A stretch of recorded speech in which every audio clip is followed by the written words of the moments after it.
Welcome to Sutures and Cents, where Tegater meets Top Line and soft cost meets Surgiflow. In ambulatory surgery centers and hospitals across the country, we talk business to clinical people and clinical to business people. I'm Mark Copeland, the Value Analysis Whisperer. Ryan Pistone is our director, and we are Sutures and Cents. Welcome to the last leg of our Value Analysis Summer School Subject Matter Expert Interview Series. Let me try that again. Value Analysis Summer School Subject Matter Expert Interview Series. I got to come up with shorter topic names. So I'm going to give you a look into the future with my next guest. And she is batting cleanup, and I'm so glad because you're going to like Angelique Vuilleumier, what she tells you. But I'm going to tell you, first of all, here's why you should be listening. She's going to give you a look into the future that I think you're going to understand how health systems, ambulatory surgery centers assess your new products, you as a vendor rep, how they assess your new products in the next 10 years. This is where the value analysis puck is headed, to use a little bit of a tired phrase. So how's this sound to you? Doctors and nurses on value analysis teams. Sounds pretty good, right? Medical device marketing, perhaps starting to take a page out of the Amazon marketing and acting a little bit more like this century, dare I say. Your job may be changing a little bit. Actually, it'll probably be changing a good bit, not in a bad way. And will your company and you, as a representative of your company or your product line, will you be considered a transactional, a strategic, or an integrated vendor in your health system? Now, I'll be honest, when Angelique talks about that, I'd never heard those terms. It made me think about it. And I know I'm not an integrated one because those are a different beast, but I'd rather be strategic than transactional. And maybe I have a foot in both camps. But I think today is going to be a great opportunity for you to learn a little bit from somebody who's a practitioner. Now, here's what Angelique Vuilleumier is. She is the Senior Director of Supply Chain at Legacy Health in Oregon. And you're going to love some of the things she says. She's also, this is interesting, she has nearly 30,000 followers on LinkedIn because she's a national expert on where health systems are headed from a value analysis standpoint. Now, here's what the model's called, and I actually think you might want to write this down. It's called a clinically integrated health system. I'll repeat that, clinically integrated health system. And they're clinically integrated because they put more value on the clinical inputs, doctors, nurses actually serving on the teams, driving a lot of the decisions. And Angelique actually teaches these models to other health systems. It's sort of the most mature version of supply chain within healthcare that we think is coming, because you got to remember, supply chain in other industries isn't necessarily like supply chain in healthcare, because in other industries, they're not taking care of patients. It's entirely different model. And I think that's one of the things I tend to forget as well. Now, like I said, if you listen, she's going to tell you what the future's like. So let's listen in to Angelique Vuilleumier of Legacy Health. You are what I would describe as a prolific speaker and thought leader on a topic that I think is really pretty cool and that I don't hear a bunch of people talking about. Could you give just a basic background on the clinically integrated supply chain? What is it? How does it differ? And as I told you, much of my audience are sort of on the vendor side. And so when I talk about these things, they really don't know what I'm talking about oftentimes. So that's why I'm having you here. So tell me a little bit about these. Sure, sounds good. And I think, just really starting off historically, when we used to talk about value analysis and even just outside of healthcare, it really was truly that just evaluation of medical products or any type of product based on their value they can deliver to whatever organization. I mean, value analysis itself has been around for, I don't know, 30, 40 years at least. Yeah.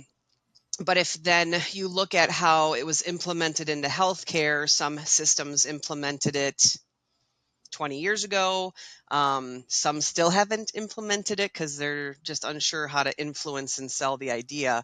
But I think that it's even evolved further over the last, I don't know, 6, 7 years into that Hmm. clinically integrated supply chain push. So, going from supply chain team always managing the decision making process of supplies, equipment, technology, and purchase services to now it's everyone's job in the health system Yeah. to manage that process. I think that is where it kind of gets scary. So when healthcare implemented it, 20 years ago, it was still primarily managed by supply chain, and they're doing the contracting, they're doing the negotiations.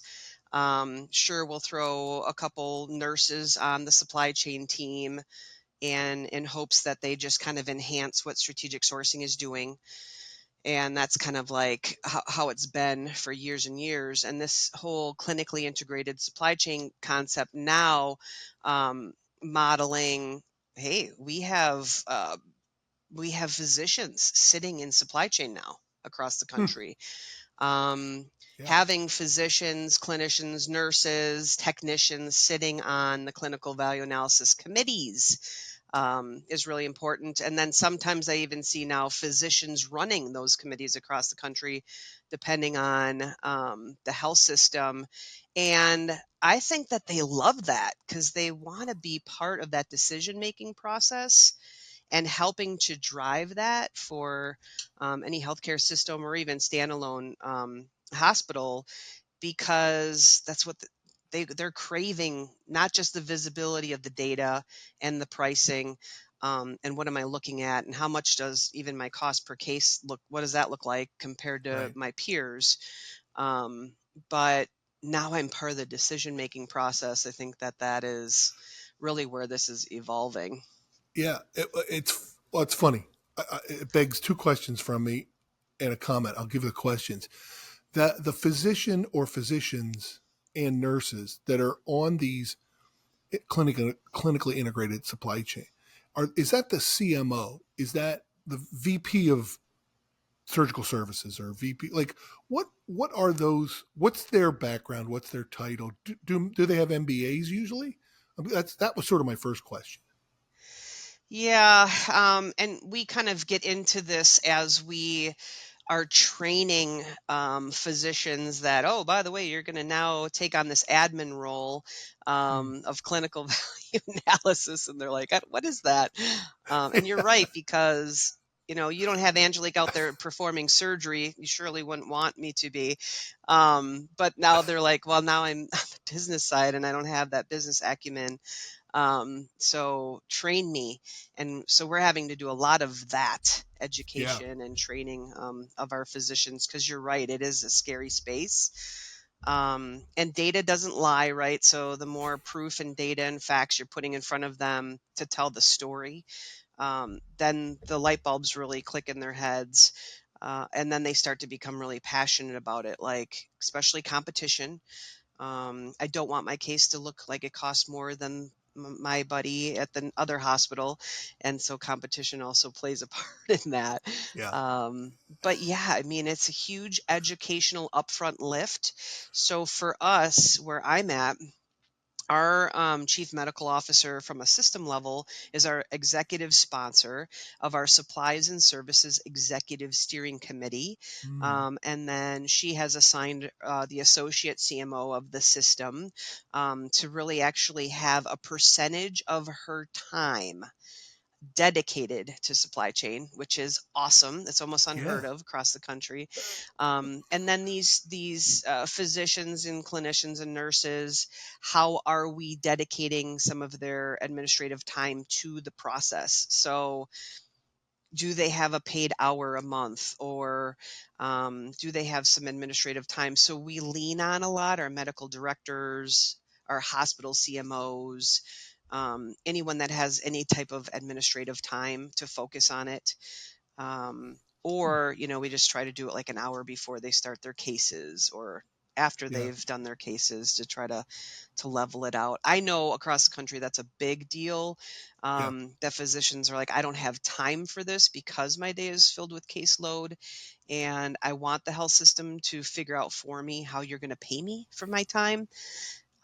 So that is a struggle to get those folks engaged in those committees, but the health system just has to figure it out, right? So, Yeah. Well, right. that that's a that's interesting. I knew you were going to tell me a bunch of things that I was unaware of, and what you just described is, I will tell you, like when I talk to a lot of people out in the field, out, and again, usually on the vendor commercial side, you're breaking news to a lot of them.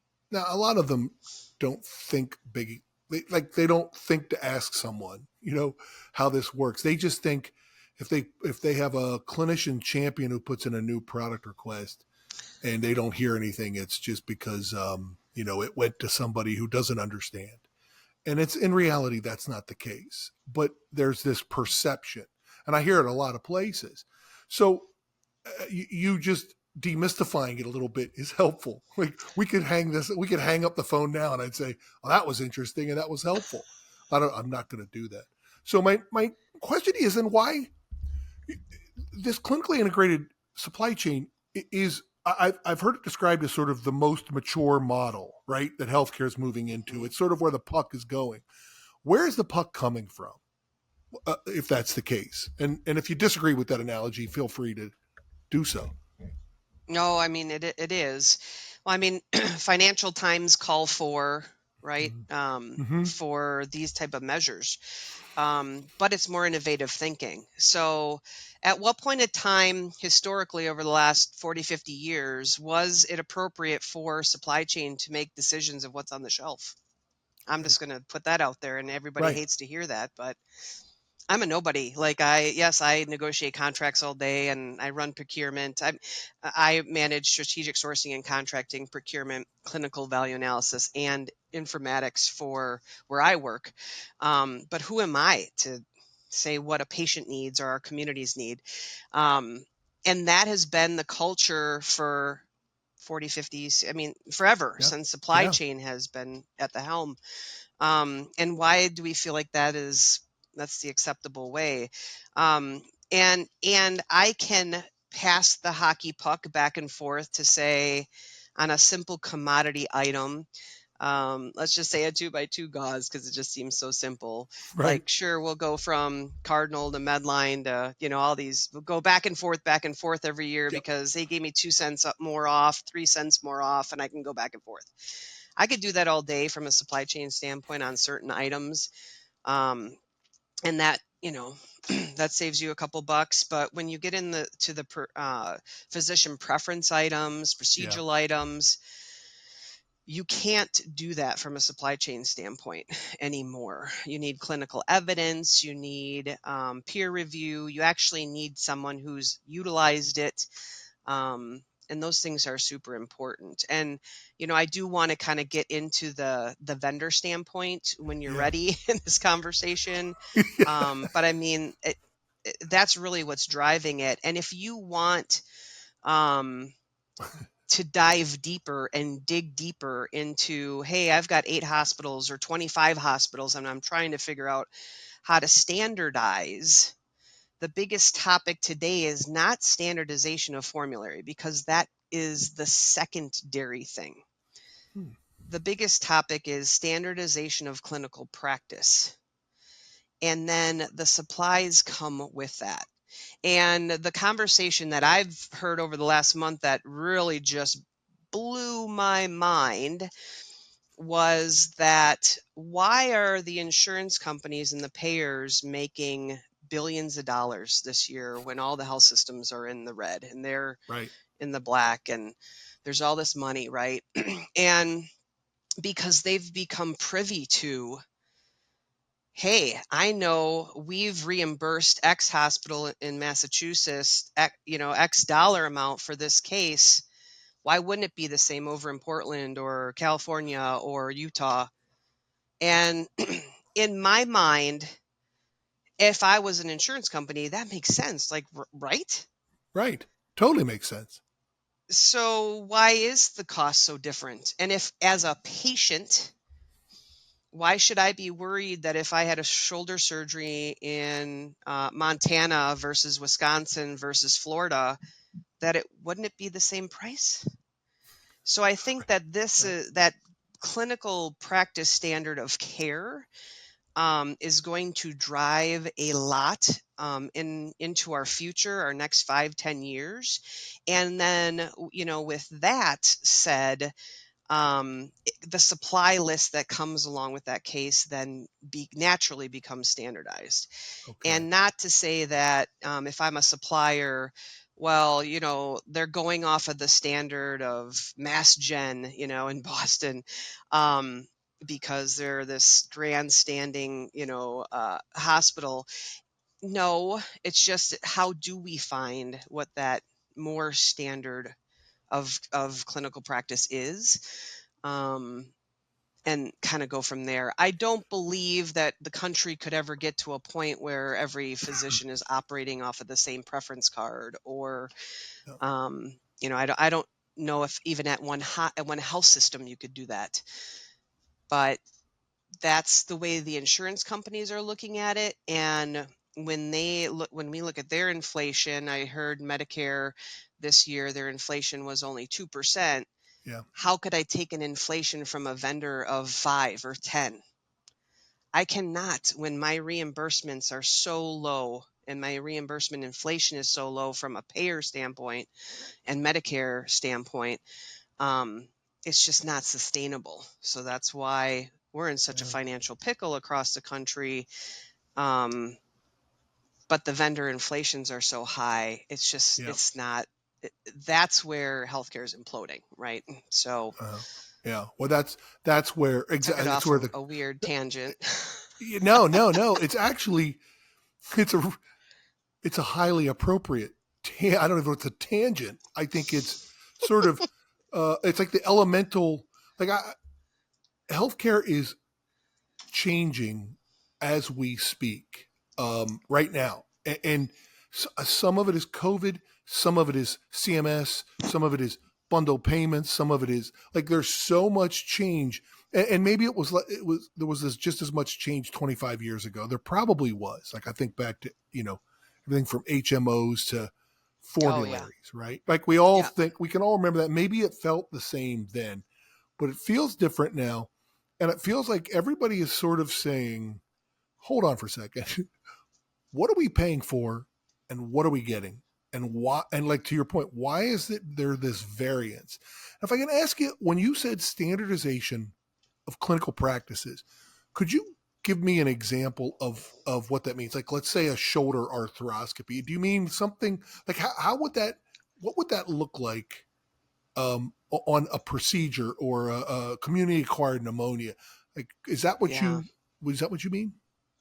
Yeah, I mean, and obviously I'm not a clinician by any standards, so I would, want Right, a clinician or a physician to step in and speak to that. But the way that surgeon A versus surgeon B does that exact case, that exact procedure in the OR, or even in the patient care center setting in the ED, how we evaluate the patient, how we treat the patient, is it the right, exact same way for that ailment, right? So, right, um, and then along with that comes the set of supplies that you must utilize to do that, whether it's the drug, your pharmaceutical that you prescribe for influenza B, or right, whatever it is you came into the ED for, from hospital to hospital to hospital across the country, versus a shoulder, whatever your shoulder surgery is, or and this goes to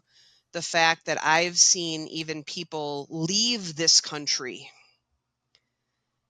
fly first class, stay a month in a luxury hotel, have a surgery at a public hospital in Europe for less of a cost than just to have the surgery done here in the US. yep, yep, And I'm here, I mean, I've been hearing that for 15, 20 years. So And of course, there's public versus private healthcare outside of the United States. That's Yeah. a whole nother, conversation. But I mean, Yeah.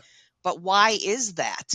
And it Right. always, it always pushes me to ask more questions, um, and more and more and more to the why. And it's so hard, at a health system, because all these physicians are of different age. They were trained on different equipment when they were in college. They are used to certain ways of practicing. Right. How could you ever get to a standard when, let's just say, today's surgeons are coming out of school and they were only robotics trained or laser trained, or with Yeah. this equipment, but yet 30 years ago they weren't, so they're out doing everything manually by hand or touch or feel themselves with their hands. it's such a it's such a huge dynamic. I don't even know how a health system could even begin to say, oh, we're going to clinically standardize how we do a X surgery. Right. I don't know. I All of don't you know. must use robots, or none of you are Right. allowed to use robots. Like, right? Like, Right. and that's not what it's being distilled down to, although that is the sort of black white binary thought process so many people think immediately when you say a lot of things, standardization of clinical practice. Oh, so I have to do it exactly the way. Well, that's not Right. really, but we are trying to standardize some of it, and Yeah. your thoughts would be you get better outcomes, you get more predictable Hmm. outcomes, you Correct. eliminate some of the innate bias that we all have, and maybe you can lower your cost per episode of care because you've standardized Right. at least some of it. Can we all agree on some of these things? Right? Is my sense. Yeah. Um, Yeah. And I mean, how do you poach that, or give that concept to an insurance company, or a payer right. system? But also then thinking about tying that back to clinically integrated supply chain. Why can't I get all of the shoulder surgeons into a meeting? We're going to work on our shoulders contract or RFP. Right. We're going to go out for a competitive bid for shoulder implants. Why couldn't they all sit around the table and look at their data and say, well, why, hey, Skippy, why do you use that? I don't use that on that case. Start the conversations at least. Right. And Right. then, of course, you talked about outcomes. We can pull quality outcomes data. So why aren't we looking at that too? And, Right. readmissions and infection rates and length of stay. And we have all that. It's just pulling that now all together and having that conversation, um, to solve for that. And maybe the push from our payers and our insurance companies to say there's a need for you to standardize, or else you're just getting $1,000 reimbursement. Good luck to you, right? Or whatever it is. Yeah. Yeah. Um, Right. Maybe that's the drive for change. Yeah. Well, it's the carrot or the stick, but it is coming. Change is coming. I mean, It and is. yeah, it absolutely is. Yeah. This is as I said, I could talk to you all day long about this, but if I want to shift it a little bit to something you actually brought up a little bit earlier, but because the people that I talk to and write to and work with tend to be the vendors, and the things they want to Hmm. talk about, and this will give you a chance to talk about your thoughts on how vendors approach this, which I can't wait to hear. But the new product request or new product approval process in a clinically integrated supply chain. How's it different? What's the best way to go about it? What do you advise? Because you see these, right? And Yeah. you see good ones, you see lousy ones. Talk to me about how that goes, how it's different, and how vendors should be thinking about it and their Yeah. champions or other clinicians. Yeah, for sure. Um, I will say gone. Well, it depends on the health system, but gone are the days where you could just come on in and have full access to the physician. That's very singular, siloed, sales thinking, right? And wouldn't you, as a sales rep, want to capture an award from an entire health system instead of just one physician. I'm just throwing that out there. Yes. But also, when I'm a hotel chain or I'm a retail chain, I'm buying for all my Target stores across America, right? I'm buying on behalf of all the Hilton hotels across America or even across the world. It's the same concept of supply chain sourcing and procurement, right? Hmm. I'm looking for shampoo or conditioner to put in all the showers in my Hilton hotels across the world. um, I'm going to go out and do a proper RFP for all of those sites. And I'm going to have demos done. And you're going to give me samples, and we're going to do an evaluation. And we're probably going to give some of those shampoos and conditioners to some of the people who stay at our hotels and see if they like the smell or whatever it is. Right. And that's what you do. That still is value analysis. Yeah. It is not me going up to one of the Hilton hotels and saying, buy this, and then try to figure out how you're going to get all the rest of the Hilton hotels on board. That's Right. that singular silo thinking. And the concept's just been around forever. I feel like um, healthcare just has a long way to catch up. Now, I'll kind of go into some marketing 101, tips for vendors, Yeah. because what I've seen a lot of is vendor white papers that were vendor written. Um, I'll see a lot of information and data that was just compiled directly by a supplier or a vendor or manufacturer, which is great. But really, what I want to see and what physicians should ultimately want to see is one of their peers across the United States actually utilizing it. Hmm. Show me a video into the OR where you actually used it, so I could see it in action. Um, Show me a case study that you did with a group of nurses where they utilized it in the ED and they had success with it, and why, and what were they using prior. Um, there's a lot of that isn't happening. And if I was just marketing something for sale on Yeah. Amazon or at a retail place, there's advertising for that to the masses, right? In that way, seeing it in use, seeing it, you go on Amazon and you buy something, and there's these videos of how it's used, how it's zippered, how it gets put together, somebody actually using it with their kids. There's all these videos. I don't see that in the healthcare space. And I just feel they just need to up their game Yeah. from a marketing standpoint to get their things out there other than just going straight to one physician. Well, yeah. Um, Do you yeah. think that that marketing you were talking about, this is fascinating to me because I agree. Hmm. But do you think the marketing, what I've seen is marketing aimed at their product and just showing you how cool it is and all the cool things, not what you just described. What you just described is actually an enormous improvement. But the other part is, does it need to speak to the non-clinicians on that value analysis team or that clinically integrated supply chain?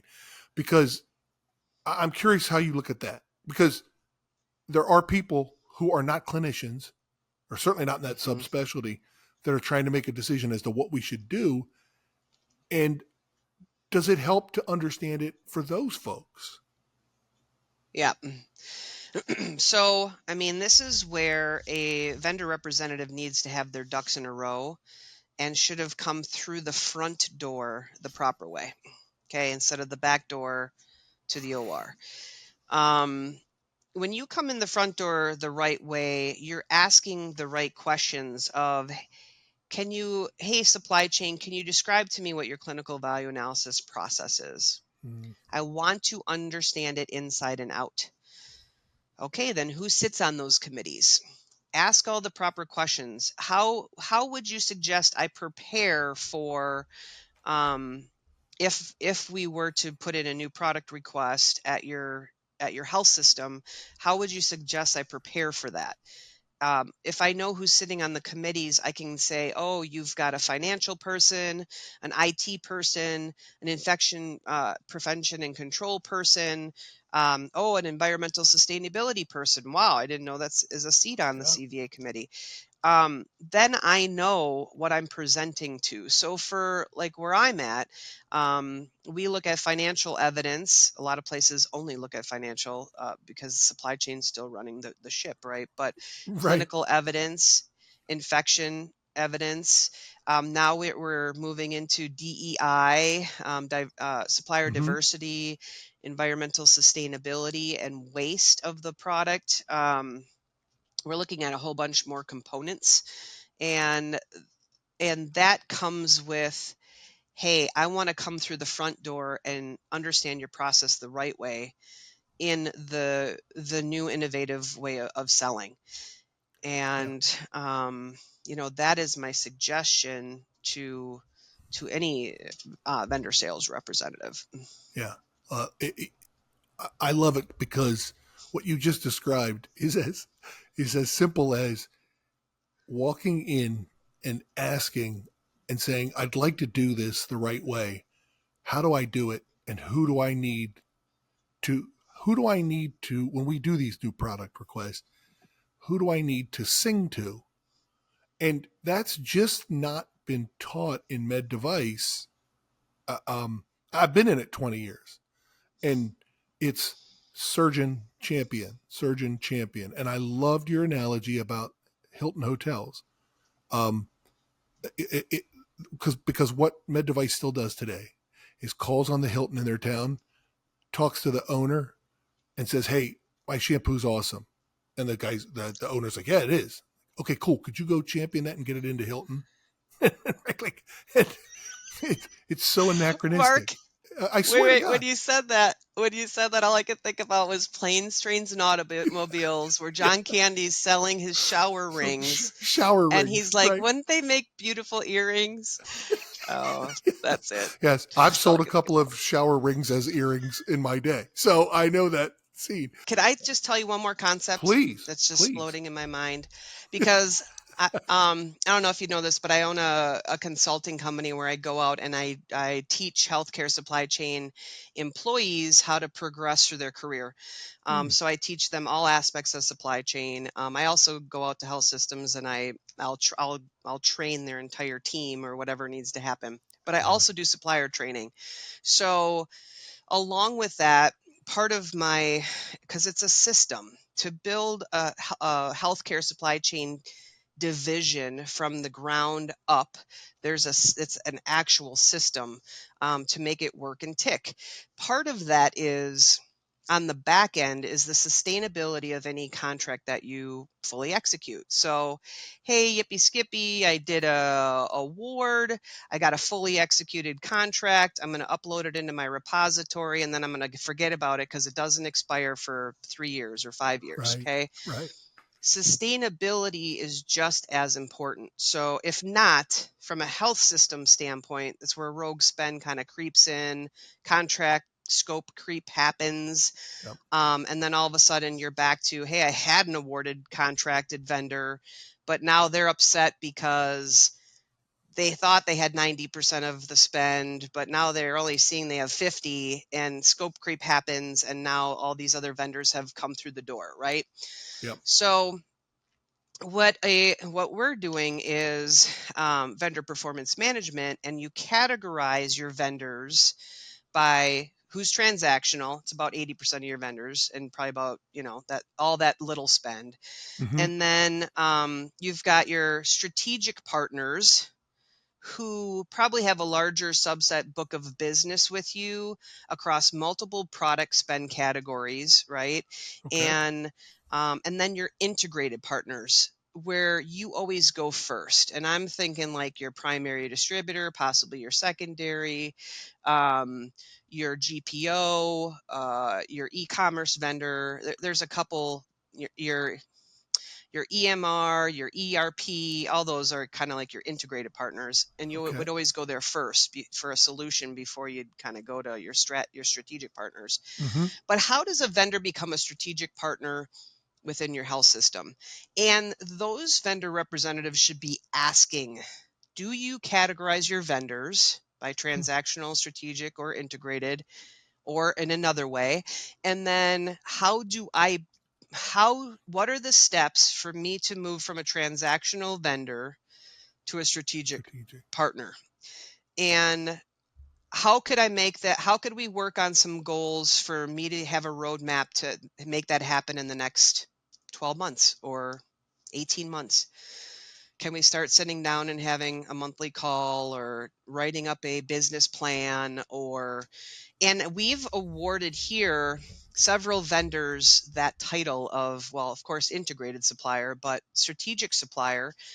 And then when we do an RFP or when there is a new product request in our new product and service request application, which we use Lumiere for, we know, hey, what is the option with our strategic partner first?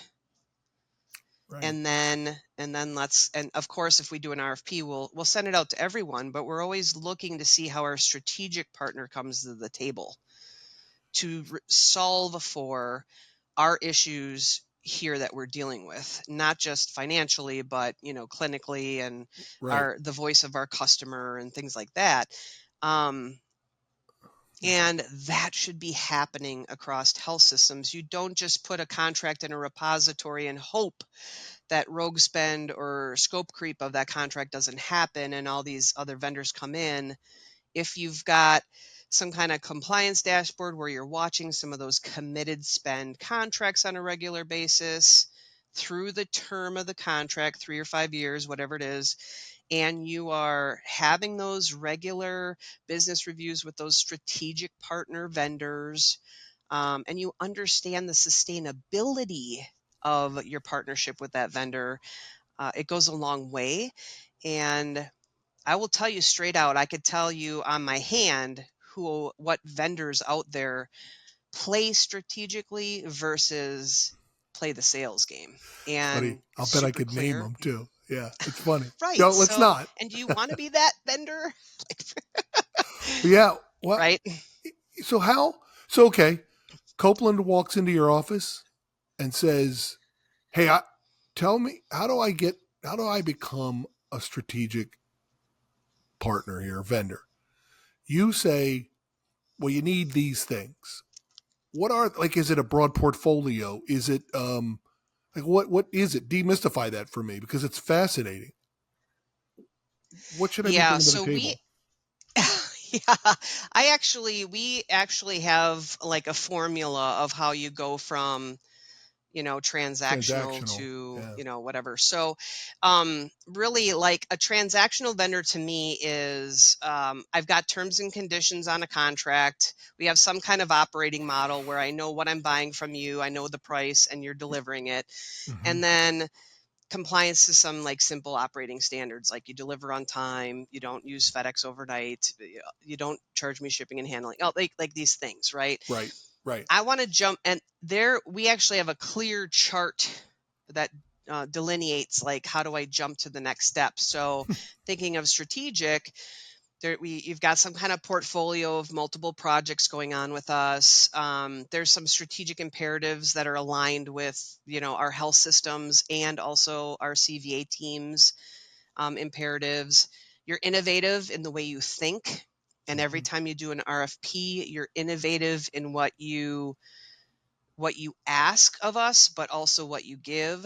There's dedicated project management resources to make sure the implementations of things go smooth, Yeah. but also through the life of the contract. Strategic shared vision, centralized account leadership, because I'll say there's these certain vendors we all know about that have 17 divisions, and you call them and you're like, something didn't show up. Oh, you're calling the wrong division. Yeah. Yeah. Ah, okay, Yes. can I have a centralized account leader?